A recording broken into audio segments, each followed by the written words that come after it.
we go. All right. So first of all, thank you for showing up. Thank you for showing up on time. I freaking love that. Yeah. Like I was saying to Kelly before, you know, I'm always on time. And she said, I'm really surprised that you're here. And I said, I've been sitting here for 15 minutes, you know, just waiting. So Brendan, how have you been? I mean, it's a whole week already, and I can't believe how quickly the week has actually passed. Like, it's mind-blowing. Yeah, all been good. Like I said, sort of come down to Melbourne like on Wednesday, so it's sort of missing Kelly a lot. But it is sort of like for work, and other than that, there wouldn't have been much to sort of do. So down here, I can sort of do full weeks of work now. But I think like I took a few things away from it, just sort of like try and be a bit more open about sort of stuff. And yeah, I don't know, we seem to sort of talk a lot more, I guess, now. I mean, not that we didn't talk in the past, but like sort of, yeah, we seem to talk a fair bit more, which is good. I feel like there's a little bit of fear gone. Hey, Shaz. Hi there. Sorry, I couldn't find the link in Zoom, so here I am. That's okay. That's okay. We're literally just having a general chat. Oh, here comes Sue. Okay, hang on. So Brendan, what is different in regard to the conversations? Like you said, you were talking more. So what's different about your conversations? Hey, Sue. I think more for the fact, like Kelly said, that there's like we've got no fear now, so I've like learned to trust a lot more. So yeah, which is like a good thing. I had trust anyway. I have trust issues with Kelly, but like yeah, it's sort of good to sort of just let go of any sort of fear like that, and sort of try and be a bit more open with things. And yeah, I don't know. It's just a conversation seems to flow even better than what it did before now. So. Yeah, it's really helped a lot. Really like, and that for me just melts me, because, you know, it's so important to be able to feel like, also feel safe in regard to what you want to say, what you want to share. And if it's something that you've got to express and you think, oh gosh, I don't know whether I should say that, or, you know, will there be repercussions, or will there be a consequence? But the thing is, like I said to you all on Sunday, you know, conscious open communication is absolutely crucial, because you can't sweep shit under the carpet forever, because that pile just gets bigger and bigger and bigger. So the fact that that has been a takeaway for you and that has improved, you know, just within a week, like so what do you think, Brendan? What was your biggest takeaway from the day? Like, what was it? A question in the book? Was it a section in the book? What was it? Not really anything specifically, I guess. It was just yeah, I don't know, it's hard to sort of pinpoint a single thing, I guess.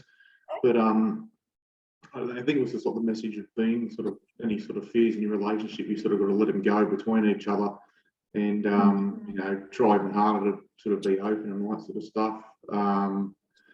Yeah, it's I mean, like a lot of the time we text message throughout the day a little bit more now and all that sort of stuff. Talk at night.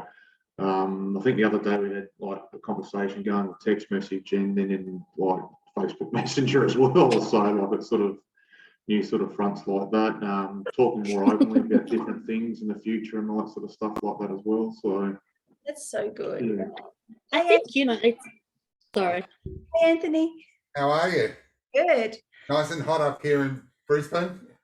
Yes, well, it's pretty hot down here too. Oh, good. Yeah. So we're just having a general discussion. So, Kelly, so what were you about to say? I was just going to say, you know, understanding, you know, that fear for me, you know, oh, I don't want to say this in case of this, but understanding the 6 human needs was really, because I knew about the love languages, but understanding how to actually incorporate them a little bit more and back it up with the human need. So, you know, what is the need and etc.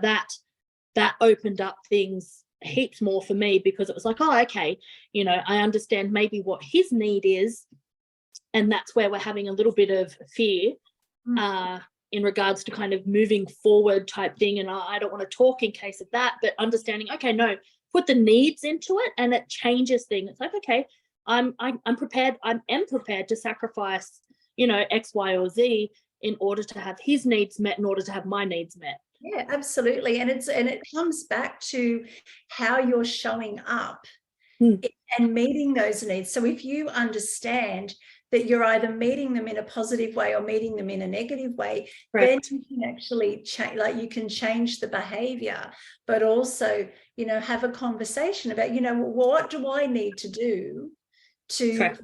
meet your needs? Who do I need to be so that I am, you know, the best version of myself for you? Yeah. And I think this is where a lot of couples, they do, like I said last week, they just plod along day to day, and they don't get to have that conversation of, okay, for us to work, what do we need from each other? And you know what? That's such a good point. And the thing as well is, you know, on that, you know, just plodding along, and it's like, no, you know what? Every week we may have a different goal. Every week, you know, so why are we having a down week? Let's talk about how can next week be a better week? You know, what's going on? And just literally, like, if you need to change the goalpost every week in order to make the 1 year goalposts achievable, and then the 5 year one, that I took that away too. Like, plodding along is not going to get you anywhere. No. And then the interesting thing is that, you know, when I was in my other relationships, I mean, yes, I had my own goals, but I never really had couple goals together. And that was the thing that I learned when Luke and I got together. It was like we had to do things differently in order to have a completely different experience. Absolutely. And this is why this work for us is so important, because we want to be able to share the knowledge, because we want other people to have what we have. And it's, you know, and it's not impossible. I mean, you know, you can have these negative experiences from your past, but like I said last week, is if you can choose to do something differently and not bring the old bricks from the old house. Correct. So you don't build the same old house in the new relationship. Yeah. And I think as well, like, it's important to realize, you know, if you want to achieve biceps, you got to do the exercise to get there. You know, they brought out all the Sudoku puzzles and stuff like that to kind of counteract Alzheimer's, because it's a muscle. You have to do it. And I remember hearing a really awesome phrase that by a guy, I can't remember who said it, who said, "Love is a verb. You have to do it." Yeah, it's a doing, it's an action. Yeah, it's not just something magical that happens. No, and it's just not just a word. So that's awesome. Shaz, how are you, my love? I can't hear you. You've got to put your volume. Sorry, I was on mute. My dog's just jumped up on my lap, so. I saw you little dancing the other day. That was good that morning. I was feeling good that morning.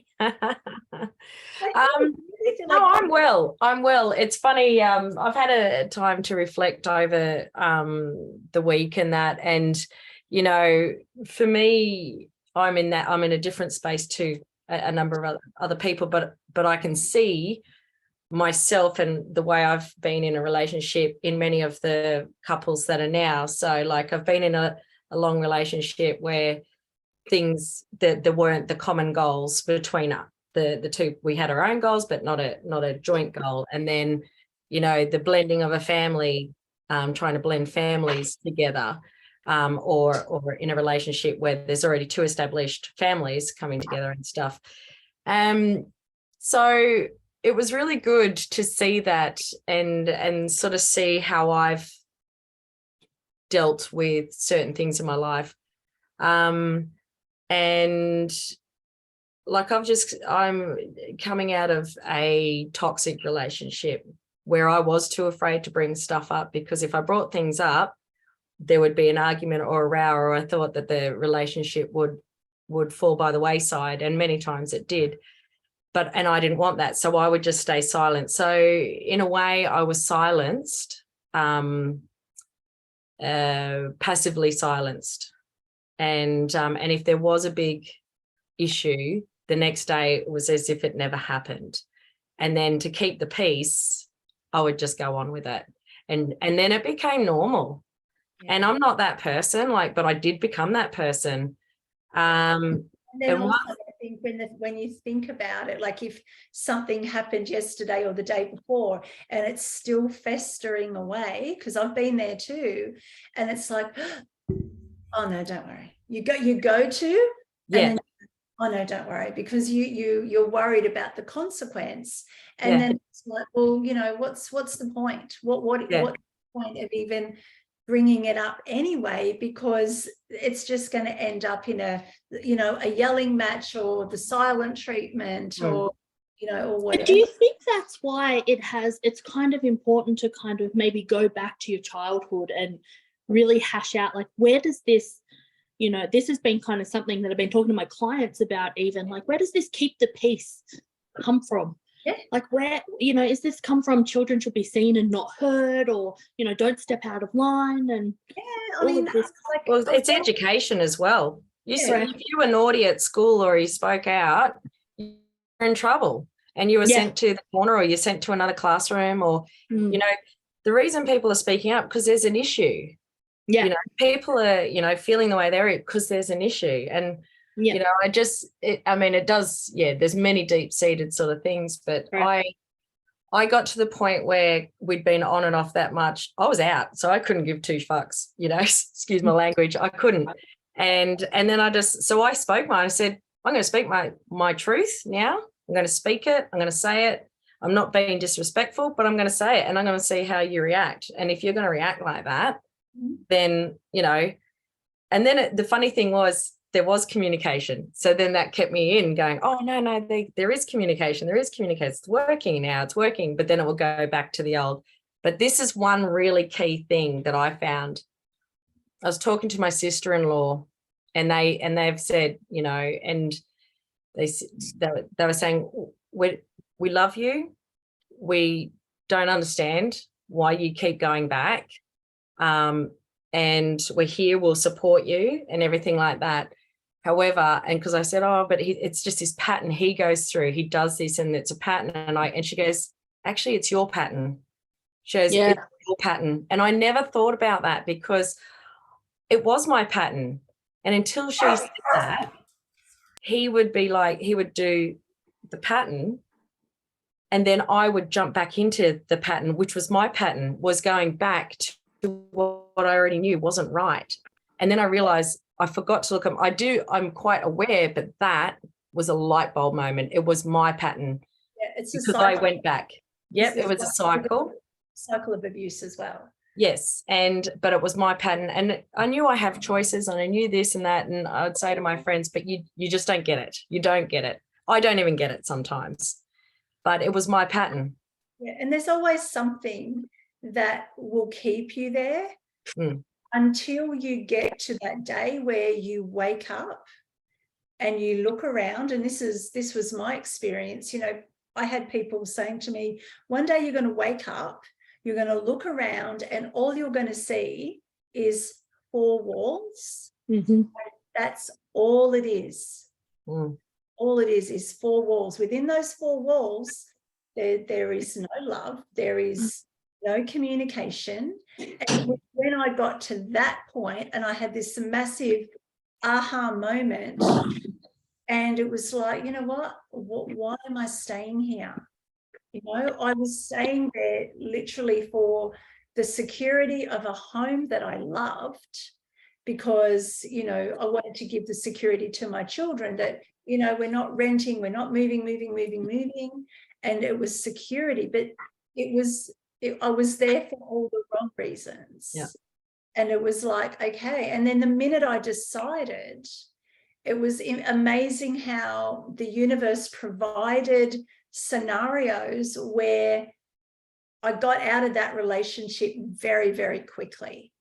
And it was just one thing after another that led to this, that led to this, that led to this. And it was literally about 4 weeks from the day I decided to the day I moved out. And within that time, he decided to go overseas. And it was like, oh my God, this is work. This is it. And then I made a couple of calls to people, and I was literally just talking about my situation. And one girl that I knew, she said, oh, my brother-in-law has a unit down in Terrigal. It's going to be vacant in the right amount of time. And I said, oh, there's no way I'll be able to afford to live in Terrigal. And she went, I'm going to call him, leave it with me. And he ended up reducing his rent $50 a week. Wow. So I could go there just for 6 months. And I mean, even like a townhouse with a Kelpie dog, like a Staffy, they went, no problem, you can go there with your dog, with your child. And it was like, holy crap. So it was like, yeah, the decision was made. I like, it was happening. And I didn't know how it was going to play out. Yeah.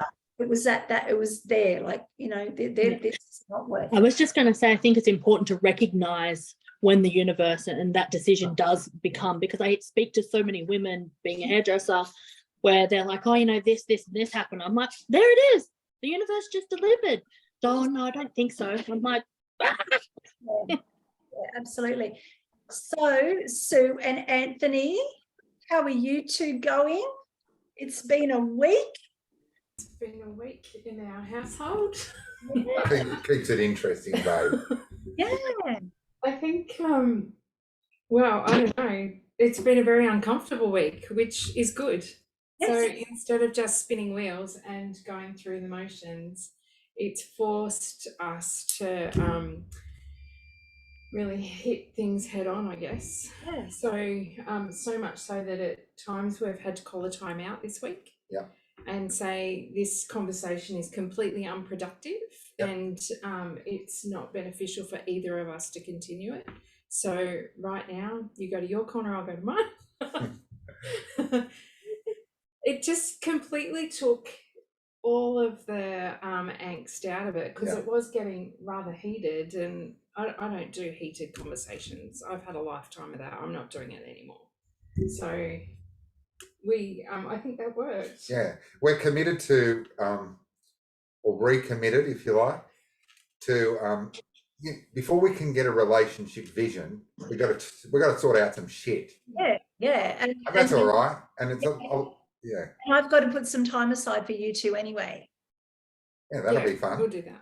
Yeah, so we've got to do that this week. With this Yep. week, if we can, that would be amazing, because I really want to help you to sift through the shit so that you know, you can start really looking at the vision. But what I want to know from both of you is what was the takeaway that got you onto, okay, so now we've got to do this before we can get to this. And, you know, the fact that you now can give each other time out and feel safe in doing that. Like, what was the biggest thing that you took away? Or was it all of the above? So for me, I'm not going to speak for you. You can. It was all of the above, but essentially the aha moment for me was we were so fixated on this vision, and we don't have a vision for our relationship. You know, we have spent we're tired. We have spent 20 years blending a family. We had a sick child. I've got an alcoholic mother. You know, you can throw it all in. And we have prioritized absolutely every one of them. We've given them all a vision apart from us. Yeah. But then when we looked at this vision, it was like, I can't even think about a vision until I understand some of the hurt. I can't forgive until I understand the hurt. I can't, there's a lot. And if you have a look at those relationship stresses, that played a big part of that for me. Yeah. Yeah. So you were able to see what they were and then recognize where they were in your relationship. Yep.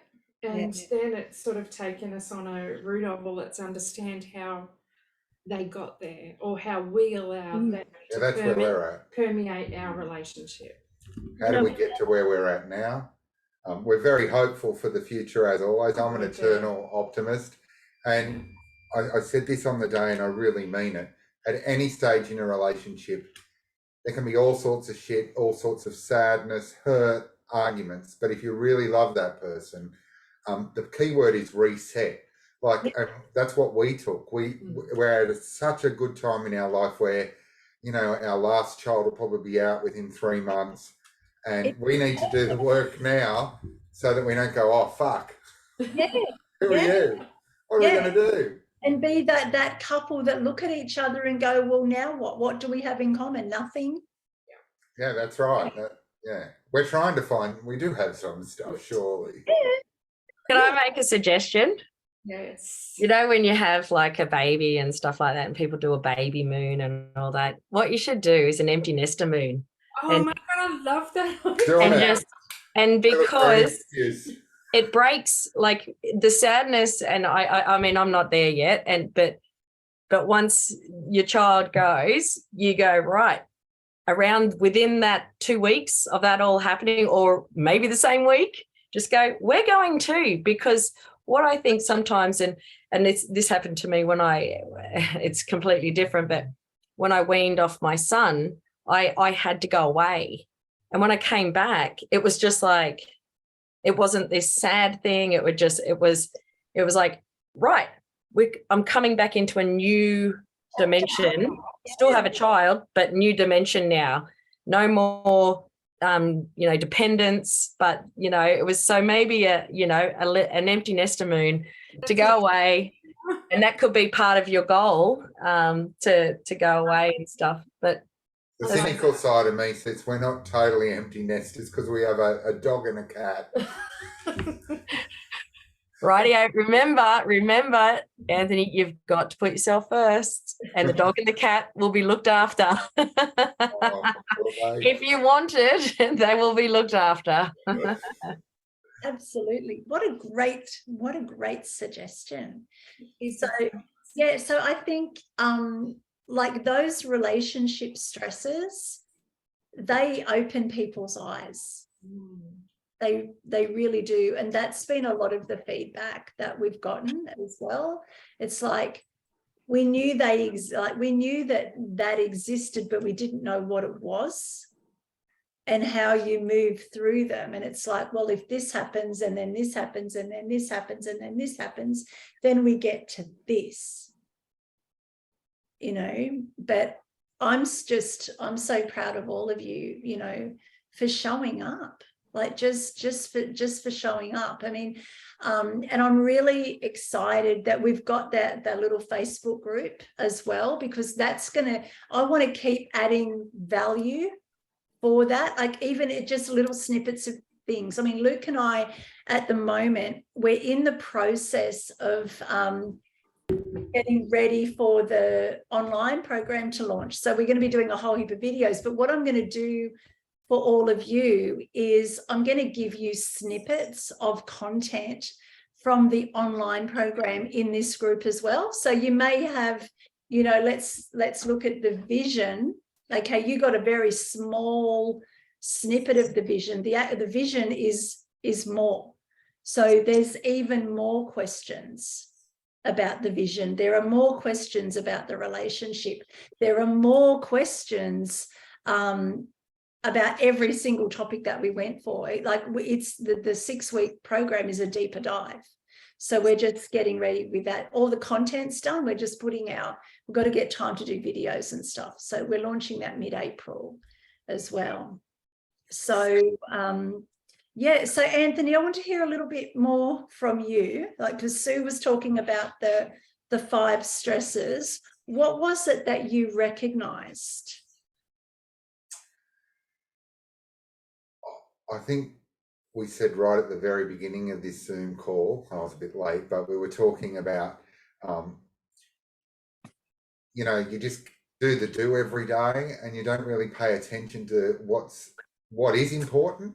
Mhm. And that's that core relationship. And if I can try and tie it into last Sunday, the way I look at last Sunday, and we'll use the house analogy and the bricks because I think that's really good. But all we can expect from last Sunday is a starting point. It's like, you know, the foundations and the little stumps that you build a house on. But it's up to all of us then to continue building the house, isn't it?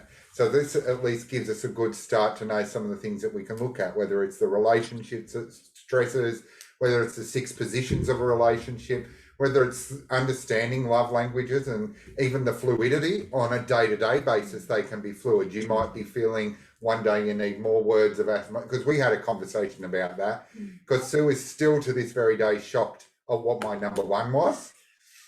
And what was it? I know. What was it? Quality time. Okay. Yeah. Okay. Yeah. And why was that a shock for you, Sue? I would have picked words of affirmation as being first, but I think it's your second, isn't it? Definitely. Yeah, Very so- close. Because Anthony needs. This is going to make you sound needy, but that's not the intent. Anthony needs to hear constantly that he is loved, he is needed, he's respected. We appreciate him, and that's perfectly okay. Yeah. And there could be deeper things to that, which I'll talk about to you guys. Oh, absolutely. Yeah. I think Kelly Yeah. spoke a little bit about that earlier, like where does it come from? Yeah. And I suspect for lots of it, it's not back to the womb, but not far after it. Yeah. Okay. Yeah. Yeah. And so, and the other thing is too, is there's another side where if people constantly are seeking that approval, and it's like seeking validation as well. When I hear that from my clients, I go, well, all right, how far back does this go? I actually read something the other day, which was like a bit of a flip on the love languages. And it was like, oh, I'm not sure if I agree with it, but it was basically that. So if you seek words of appreciation, this thing was basically saying, well, where didn't you get it as a child? If you seek quality time, where didn't you get it as a child? If if it's acts of service, as a child, maybe you had to do everything, and if you had a sick parent or something like that, you're constantly doing. Yes, that could also come into it as well. But I mean, my love language is words of affirmation, and there's no way I was lacking that as a child at all. So there's a lot of different opinions around where they actually come from. So yeah, but like, is there anything that we did on the day that you'd like to get a little bit more clarity on? Because that was what I wanted to, not just to check in, but if there was anything else that you needed clarity on. Or I mean, I know that it was such a big day to have so much content. And we're definitely looking at extending the time for the next one. Yeah, good. But like I said to Kelly before everyone jumped on, I basically said to her, Rome wasn't built in a day. No. And it was just like the relationships day is literally to let you look at things and go, right, well, this is where we're at. This is where we need, like, this is an awareness now. So, but I mean, yeah, we're still going to do it in a day, but we're going to do it longer. So, yeah, but we have so much stuff that we want to share with you. Can I just add something, Carol? Go for your life, Shaz. One thing I found, and I still believe, is communication is the key. And, you know, before my relationship with my ex-husband, you know, of 16 years married and, you know, another 3 on top of that, 2 children, you know, we went to counseling and we did the 4 horsemen and stuff like that. And it really worked. But it was up to us to make it continue to work. And I felt that, you know, jumping straight into the topic or the issue was really quite tricky. But one thing I do find, and I'm a teacher, so I do a lot of analogy, sort of, you know, different ways to think outside the box. And one thing that I took from another family was this thing called pit and peaks. So at the end of the day, and what I also find very, very valuable is sitting at the dinner table with the whole family. It doesn't have to be every night, because I know it's not possible, but at least twice or 3 times a week with the family, and you do the pit and peak. And everyone talks about write down in your gratitude book. I find that really hard, but this changes the game. Like it's, and this is gratitude, but the peak is what was the coolest thing of the day, or what was the best thing of the day, and what was your pit. And the pit was, and so you also said, well, there was something that was sort of annoying as well, but the peak was better. So you get that range. So what I found with my kids, and look, they're now like we've been doing this on and off since they were 3 and 1, but now they're 12 and 15, and it gets them talking. yes. It gets the family talking, and then it gets the cross of the communications chatting, because then someone might go, oh yeah, I remember, I want to say one more. But particularly because in the relationship that I was just recently in, they didn't do that. They're on their iPads, they're on the phones, they're on the devices.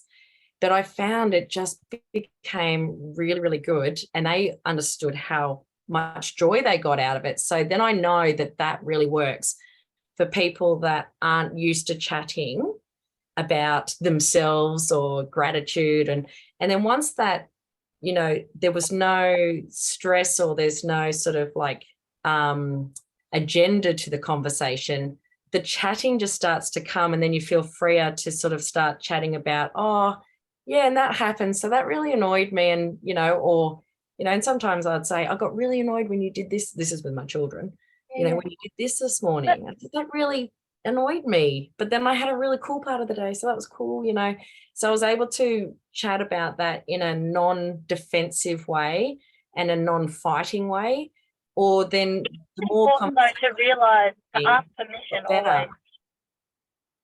I used to have, like when my boys were little, I used to have a jar that would have all these questions in it, just random. And I actually got them to write the questions, and we'd throw them in a jar. And then at dinner time, we'd pick a question. Hold on one sec. Nick, are you going? Oh, thank you. Like we'd pick a question, and then we'd all talk about whatever the question was. So, you know, what was the highlight of your day today? Or, you know, what was like there was one, what was the best conversation you had today, and what was it about? Like, and they were real, like, you know, people had to really engage in the conversation. So it was like, all right, well, your turn. And I loved that. I absolutely loved that. So, you know, Luke and I also have a rule, if we go out anywhere, that we don't talk about work, and we don't talk about the kids, and we don't talk about the dog. We need that rule. Yeah, absolutely. Because the thing is, there is more to life than the work and the kids and the dog and the cat. I think so. When you want to have that important conversation, I think it's important to ask permission. I must admit, I talk all day, so sometimes I don't want to communicate. Sometimes, but if you just give me a heads up, I'll be like, yeah, can we talk about it tomorrow? Like, just yeah. And see, like, because Luke and I work together, like we work from home, we live together, and like you two are the same. Yeah. So, you know, I'm in the the healing room, Luke has his laptop out on the dining room table. And sometimes I don't even want to go in there because it's like I'm in the lounge area looking at the dining room table that looks like an office. And it's like, I can't relax as well. So it's like, yeah, and that's challenging when you work from home, because you're never out of it. You never, like, it doesn't leave you unless you leave the house, but then you've got to make sure that you don't carry it with you, with your words and with your conversation as well. You know, that may take a little bit of practice, because it's like, well, you can't just sit there and go out for dinner and go, oh, what do we talk about? Yeah, one thing that I know I have done in the past, but I'm more aware of it now, because my ex-husband does it. It's the ambush. So I rang up regarding, you know, school holidays, Easter, you know, organising that. So that's where I was going with. And then he came up with a completely different topic to say, you've done this, you've done that, you've done this, you've done that, you should have done this. And I'm like, no. If this is an issue, you organise a time, you message me and say, I need to talk to you about something, not ambush me, because I've got my day happening, and I know this can happen in a relationship. It's like you talk about something and go, oh yeah, but and it's like, I've realized, and I did it, I've realized, like, it's you haven't given that person the headspace to sort of sit down. This is an issue. It's you're not just going to throw this on me because I'm not emotionally ready for it, or I'm not, you know, in the headspace, like, because I was working, and then I was just like and I said, no, if you want to have that conversation, you could have called me.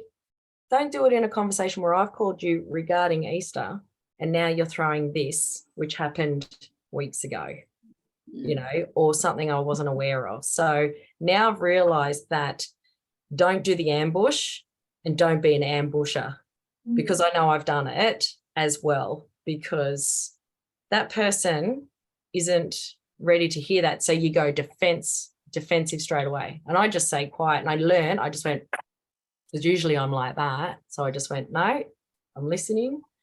I'm sorry that happened. But then he kept saying, because he wasn't used to my response. I go, I hear you. I'm sorry that happened. He wanted more because he was used to me coming back. And it was like, sorry, I'm not going to play that game. React rather than responding. I responded, yeah. Reacted. So I was really, really happy with that. So, but yeah, that really became clear to me that happened a lot. Is that because you're not ready for it. So when you're not ready for it, you get really cranky. And isn't it good though? Like, doesn't it feel good when you can actually just like take in all the garbage that they're throwing at you, and you can just breathe, and then you go, okay, like calmly, rather than, you know.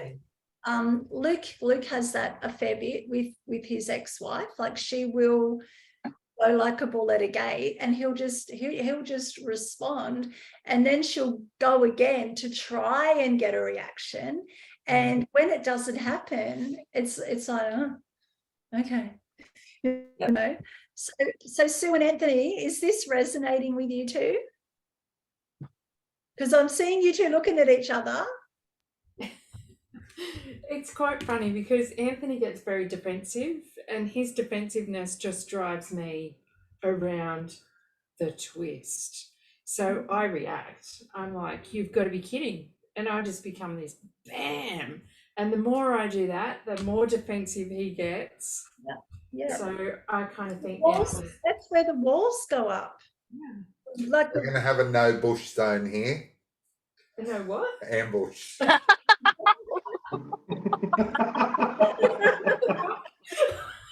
just That got personal quickly.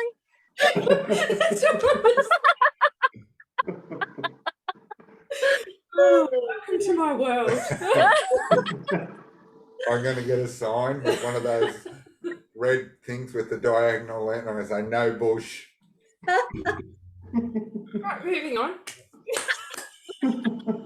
But and this is the thing too, is like, if you can, okay, so Sue, what you recognize here is, okay, well, now I'm sort of, I've got this feeling where I just want to come straight back at him and go, where you've just got to take it in and just respond rather than react. Because when you react, then he reacts, and then it's like this, you know, okay, we need time out. And like you said, the conversation goes round and round and round in circles and no one gets anywhere. So I think it's important that you recognize, you know, responding versus reacting. I've written down respond rather than react. Yes. I think maybe add to that as well, recognize, like, I think so Yeah. many times, just recognize what you're seeing. Hang on, what am I seeing? Mm. Why do I want to respond to that? Is that what I'm really seeing? Just maybe be more mindful of what you're recognizing. When you go into react, Sue, like, what's the feeling like in your body as well? Like, because normally when there's normally like this rush of something, and then you go, It is just complete and utter frustration. It is just overwhelming frustration, because I kind of come from the, like, and it could be part of the work that's been done, but I am always own your part of it. Just There you to go. own your shit. of course. If anybody owns their stuff, I'm there for them. Yeah. But the minute they don't own it, and the minute that it's everyone else outside of them, I'm out. Yeah, well, see, that's being in effect. So like I said, you know, cause and effect. When you are in effect, you are stuck, you are blaming, you are victim. When you are at cause, you step in and you own your part that you played. You don't have to own all of it on your own. You own the part that you played in getting to this point. And when you can step into it and go, you know what, I'm going to acknowledge that this is the part I played in this scenario, or us getting here, rather than going, you did this, you, they, blah, blah, blah, because I am exactly the same.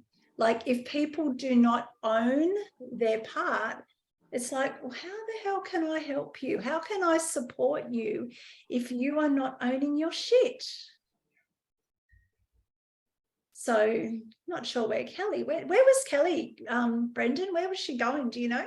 I think she had like a kid's birthday party, so to take one of her youngest to. So she might have just dropped out, because it's where it is. It's sort of bushy sort of area, I think. So yeah.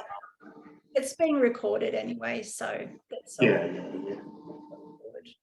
So yeah, like, so did you want to add anything to that, Anthony or Sue or Brendan or Shaz, in regard to that being at cause? Oh yeah, like it. I know my personality, and I've worked on it quite a lot, and I'm very aware of how I am in a relationship or in a fight, and I have had to say, like, put my strategies. I am not in a really good space right now. Please don't trigger me, or please don't, you know, this is, but now it's you know, it comes full circle, because it's now with my children as well, and which has sort of made me a better mum, that it's like, you know, this is how I'm feeling. And I'm now more so to open to say, look, this is how I'm feeling right now. Please, I don't need this. And, you know, blah, blah, blah. But once I might get triggered, then I can be very, very venomous with my words, and I can be a smart ass and an asshole. And I know that. And I'll own it. And I'll also say I'm sorry. And that's the thing, like what you said, Sue, it's like, own your part. Like, I've owned what I've said. I've owned that, but hang on, I don't just walk in the house and just become an asshole. There is a reason. And what used to get me, I used to get the shits with, and I get it, but, you know, when the psychologist was saying, yeah, but you can't let someone make you feel that way. Well, fuck that. They did make me feel that way. But I do own that, like, what is it that is, that mirroring of the deep, and it's a historic trigger, and I know where it's all coming from, but it's now understanding that a little bit more and where I'm coming from with that. So for me, yes, if you're not going to help yourself, or if you're not going to do this, I'm not going to do it, I'm not going to give you my time anymore, because I have worked, and I got the whole, when's your next psychology appointment? It's like, you know what? Why would I bother now? I'm working for me and I'm not getting that back, and so for me, yes, that cause and effect, own your own shit, own your own behaviors, own your own words. But I'm also aware of what did I maybe start? Did I gaslight, without realizing I didn't even know what the word gaslighting was until 2 years ago, or a year and a half ago. I just knew passive aggressiveness. But yeah. So I think, sorry, my ex-husband and I went through mediation because he used to accuse me a lot of being quite a horrible person. But when we went to mediation, it came out that, he used to call me aggressive and the way that I delivered information. But it's like, look, I had to be real. It's like, you know what, when I deliver information to you, I'm sharing parenting information. I'm not telling you what to do, but I also don't have time to chit chat. I also don't want to sit and chit chat with you. I'm telling you what's been happening all week. I'm telling you that, the youngest one wants this. I'm actually respecting you because I'm sharing information with you super quickly. So it was fascinating to hear him say that I'm aggressive, I'm bossy. I'm like, well, I'm not actually, but I've got 5 minutes to deliver this information to you before I walk out the door and go to work for 12 hours and you've got the kids for the weekend. So, it's not like we're chatting on the phone or anything, but it's interesting just, that old saying, perspective is everything. And that's why sometimes I like to ask, where is this coming from? Hang on 1 second. That's why I was like, just be clear on what you're actually recognizing, because it's funny how one person sees things versus the other person. And the other side to that too is perception is projection. So what you perceive is what you put out to people. And the thing is, I used this analogy with a client of mine on a phone call yesterday.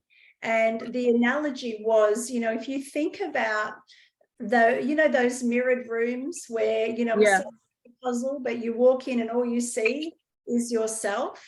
Okay, so there's an analogy of a dog going in, an angry, like a dog that would snarl at people. It was angry all the time. It would snap at people. And now that dog, walked in and it was doing the snarly thing that it always does. And then what it did was it looked in the mirror, and then there were 1,000 dogs doing exactly the same thing, right? So what is within you, what you put out is what you get back, right? And there was another dog that went in, and that was a happy dog, and it was wagging its tail, and it was so excited to see the other dogs. It was a happy dog, and all it saw back was 1,000 other happy dogs. Mm-hmm. And it's interesting. I do something with my children called mirror time, where, when they're having a bad day or whatever, I'm like, come on, even myself. It's like, and I say this to many people, that the hardest person you'll ever face is yourself. So get into that mirror and talk to yourself. Look yourself in the eyes. That 25 minutes of looking at your partner in the eyes, try and do it with yourself. Oh, 100%. And when I work with my clients, I actually get them to do that as an exercise. And then we go through Ho'oponopono. So I'm sorry, please forgive me, thank you, I love you. Mm-hmm. And, say that to yourself, and look yourself in the eyes and, say sorry for all the things that you have allowed yourself to go through. Yeah. All the things I think that's a huge thing that you have put yourself through. So I'm sorry please forgive me. And you say this out loud to yourself. And it is so powerful because it's like, I'm sorry, looking in your eyes. And I actually take it a step further with my clients, and I get them to sit in front of the mirror. So if they're face-to-face clients and they come and see me, I have a wall-length mirror here in this room, and they either sit down on the floor or they stand and they look themselves in the eyes. They are not allowed to look away. So it was like the eye gaze that you guys did, but it was like, I'm sorry. And they just look in there. And then we take it a step further and I say to them, what are you sorry for? Then they've got to verbalize it out loud. So I'm sorry for, disrespecting you, like talking to yourself, talking to your soul, not allowing me to love you back to yourself. And then like I've had clients where they've gone off on a tangent. So I'm sorry for all these things. And then please forgive me for all the things. Yeah. And then thank you for, and then I love you because. And just as you are. Yeah, and then they go off on all the things like, I love you because, you're an amazing person, you're caring, you're this. It's like all the things. And sometimes it's very, very hard for someone to sit in front of a mirror and actually say, I love you to yourself in your eyes, looking deep into your soul.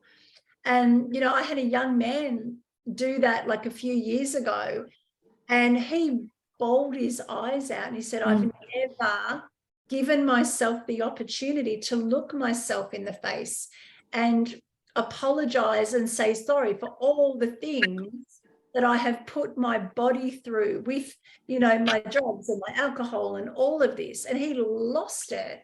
And he said, that was the best thing I've ever done, Carol. Thank you.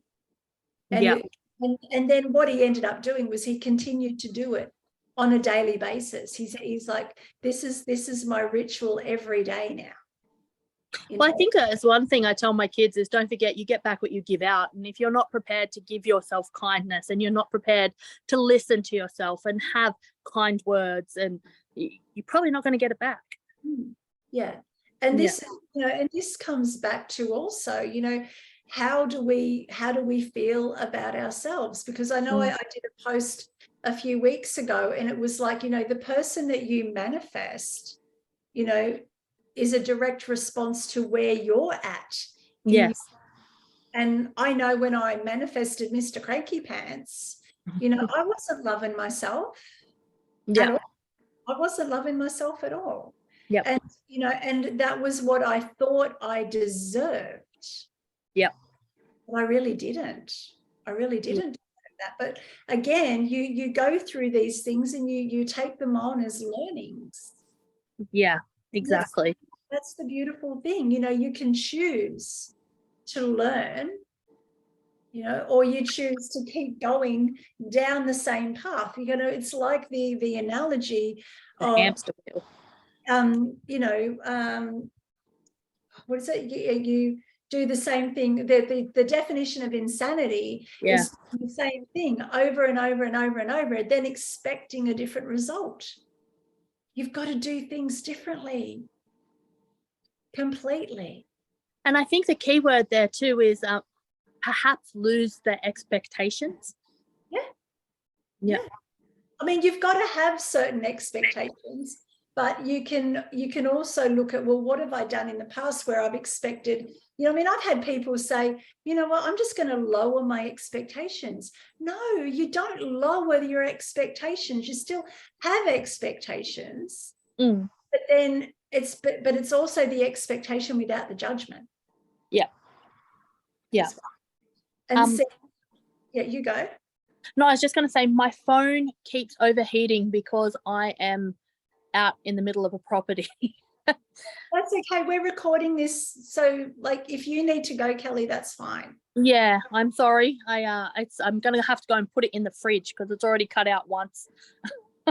Well, enjoy your Sunday. Thank you. Sorry, guys. Oh, that's okay. I hope you have a lovely day. Thank you. Thank you. See you, Kelly. Bye. Bye. Carol, is this wrapping up in a sec, or because I've got to go shortly? Yeah, no, we like it's basically whatever you wanted. But what I can do, Sue and Anthony, I can stop recording when we're done. And if you guys want to stay on, we can have a chat. If that I'm works. pretty free. My client rescheduled, so I've got a free Sunday. Nice. I was so surprised to see you guys because I didn't think you were going to be here. No, well, it was only because my client rescheduled, so. Yeah. Awesome. That's cool. Yeah. So, Brendan, did you have any more input that you wanted to add? Anything you wanted to say? Anything you wanted to ask? No, it's just sort of, I guess, interesting, people talking about people owning their shit. And I have my ex-girlfriend, like, who's, unfortunately, I'm still trying to sell her property, sell a property I have with her. She was exactly the same. I'm not sure who it was Sharon, maybe sort of brought it up about, or you might have touched on it yourself as well, sort of, I guess with her, I got to a point where it didn't matter what, like we tried to discuss something, didn't matter what I said, it was always my fault and that sort of stuff. So I eventually ended up sort of thinking, oh, I'm sort of like this bad person, I guess, after a while, sort of really did my head in after a while. And when it came to the end of it, it took me probably a couple of years to sort of be able to realise it wasn't necessarily me, it was her sort of bad behaviour in a sense. So I guess it's a little bit reassuring, they're sounding too morbid, that other people have been through it as well, people sort of have to deal with it. So the sad part about that though, Brendan, is that, you know, if you get told something enough over and over and over again, you're an asshole, you're this, you're this, you're this, you're this, you know, you can believe, like it can become a limiting belief. You believe it, and I've said this before, you know, a limiting belief is something that you believe about yourself, you know, not necessarily true, but you fully believe it. And then what happens is, you know, the unconscious mind will go and seek out different scenarios just to prove that what you believe is actually true. yeah, 100%. You know? And sometimes you've got to do a lot of work to loosen the grip on those limiting beliefs and kick them to the curb, and then turn them into something completely different. Yeah, exactly. Yeah, I know exactly where Luke comes from too. I don't talk to her anymore because it's just at a point where it's just what you say to her, what happens inside her head is a totally different dimension of reality. Like it's just, yeah. So it's basically all through solicitors now. But for a time of the year, if I did talk to her, it was sort of like she'd be trying to sort of get the rise, get the rev, and always fumbling with the phone in the pocket, which, you know, it wasn't silly. I knew she was trying to record it, so it made me look bad and all that sort of stuff like that. So she's pretty violent individual. So yeah. But yeah, I guess it's sort of like reassuring, sort of a little bit of a way. Interesting talking about looking in the mirror sort of thing too.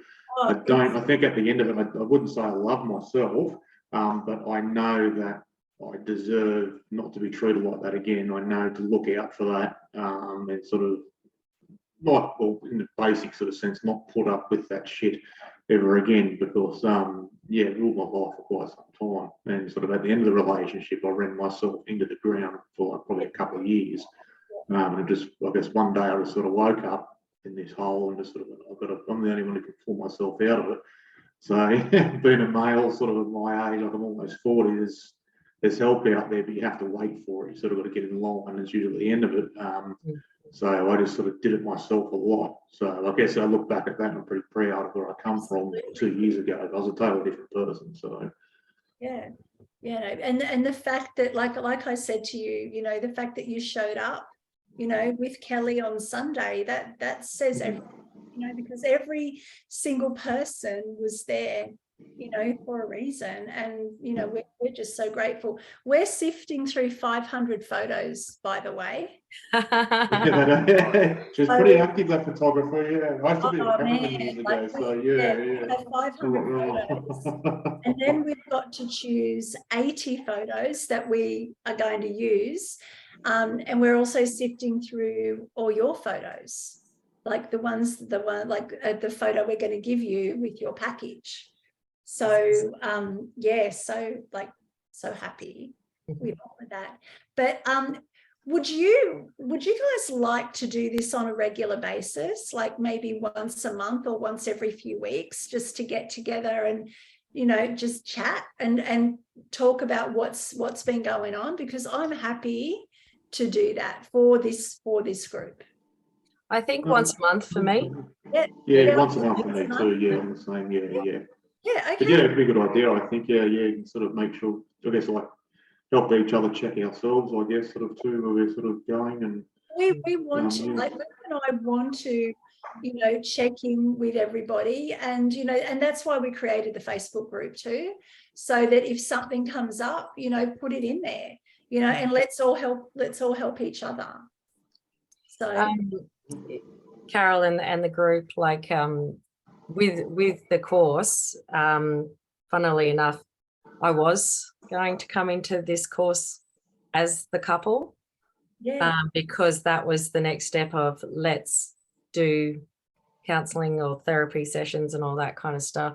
yeah, But the cycle happened again, and I knew it's just all future faking bullshit.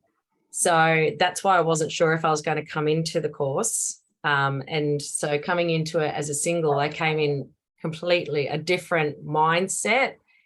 And then, you know, the course for me was a lot of what was going on was a lot of the stuff that I could think about with my ex-husband of, you know, 20 something years together, and then the 2-year on and off relationship, and how what came up was quite interesting. Whereas I actually went back further to the marriage relationship in what was happening.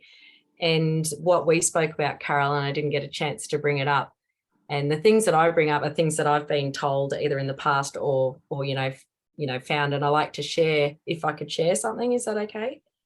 that's what that's for, because everyone else can see, like they'll be able to see it, so they'll get this information as well. Okay, cool. So when with the ex-husband and stuff, you know, I was at home, 2 little kids, going to uni. I was just like, you know, postnatal depression sort of thing, and, you know, just really not being there. And this psychologist said, you know, when the partner comes home, now whoever's at home in the house, or whoever's been at home in the house, or whoever gets home first, you know, is already in the home, or if they've been there all day, the person that comes home is the one that goes to seek the partner, opens up the door and goes straight to them. Where are you? Hi, I'm home. Not go and do this, not go out the back, not play with the dog. You know, the dog might be there or whatever, but you go actively seek your partner in the home. Now it's all changed. And I know where people are now working from home and they're working all together. So, you know, I guess that would change around where you would walk into their room or their office and go, hi, you know, just let you know, I like you, I care about you, sort of thing. Kiss, hi. But just actively seeking each other, I thought was a really, really good one. So whoever's the one that's home, the other one comes in and sees them. And I know we've all got, you know, the kids, you know, but and particularly those who have got young children together, you know, I did the whole, here's the baby, I'm going insane. Well, it's like, here's the baby. I love the baby too, but I love you more, and I'm going to hug you and I'm going to give you my time, you and me, because it's us before them, unless there's an emergency, but they'll be fine, you know. So I thought that was a really good one. Another one I saw was about, and it was about the men who come home and they know it's been you know, the wife, she's just going to be cranky. The kids are going to be on me. This is going to happen. I've just had a big day at work and now I'm going to come into a shitstorm.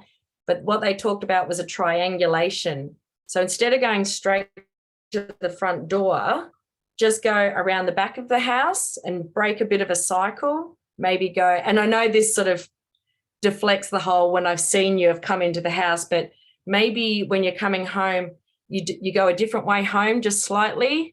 Stop off at the park for 5 minutes, just be with yourself, and then come Like, and their example was like, he has a men's shed. He goes in,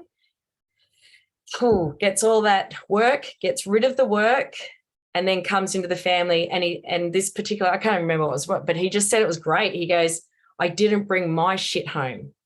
And then both our shit was clashing, and it was just shit. And I get that, because that happened with us. Here's the baby. I've had a shit day. Everybody's angry.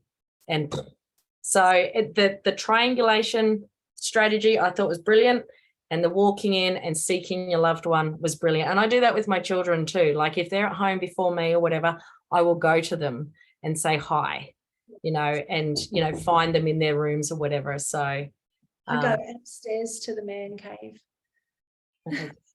sorry, my dog's just come in. I I've got to go, guys. Sorry, I've just got to go. that's I've got someone from work trying to call me. Yeah, Yeah, I'm interested in doing it once a month Okay. or something like that. I'll So, just put it in the group when I've got free time. It may be a weeknight. It doesn't always have to be a weekend.